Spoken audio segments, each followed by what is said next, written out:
I'm announcing a two-part emergency plan to help struggling families make ends meet. First part of my plan is a $1,000 emergency energy rebate that would go out to families this fall to cover rising prices, not only in gas but also in home fuel. Now, the second part of my plan is $50 billion in stimulus to help jumpstart job creation and help local communities that are struggling due to our economic downturn. If you make $250,000 a year or less, we will not raise your taxes.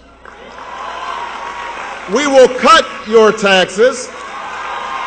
In fact, my plan provides 3 times the amount of tax relief to middle-class families than John McCain does. So I am happy to have a debate about taxes with John McCain. I've already proposed that we are going to invest $15 billion a year, $15 billion a year in new green technologies that can create up to 5 million jobs a year, rebuilding our economy with clean energy, solar and wind and biodiesel. We'll put young people back to work insulating homes. We're going to create the new cars of the future, the plug-in hybrids that get 100 miles again, and then we're going to make them right here in the United States of America.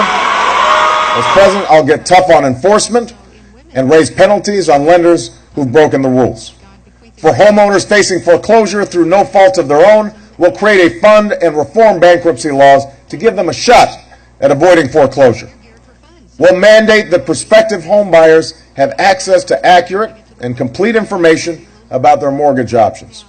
And we'll give middle-class homeowners added relief by providing a tax credit that covers 10% of a family's mortgage interest payments every year. That's a change that America's homeowners need right now, and our entire economy can use it as well. Half of all personal bankruptcies arise because somebody has a serious illness.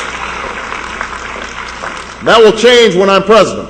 If you can demonstrate that you went bankrupt because of medical expenses, under my plan, you will be able to relieve that debt and get back on your feet. It's also time to let our unions do what they do best, which is organize workers. If a majority of workers want a union, they should get a union. It's that simple. So we need to stand up to the business lobby that has been resisting it and go ahead and pass the Employee Free Choice Act. That's why I've been fighting for it in the Senate, and that's why I'll make it law of the land when I'm President of the United States of America. And it's because of this long-standing commitment to working families that I will not sign any trade agreement as President that does not have protections for our environment and protections for American workers. And I intend to pass the Patriot Employer Act that I've been fighting for ever since I ran for Senate so that we can end tax breaks for companies that ship jobs overseas and give those tax breaks to companies that create good jobs with good and decent wages right here in the United States of America. I will double spending on quality after-school programs so that you can know that your children are safe and secure. And that's why I'll expand the Family Medical Leave Act to include more businesses and millions more workers, to let parents participate in school activities with their kids, and to cover elderly care. And we'll finally put federal support behind state efforts to provide paid medical and family leave.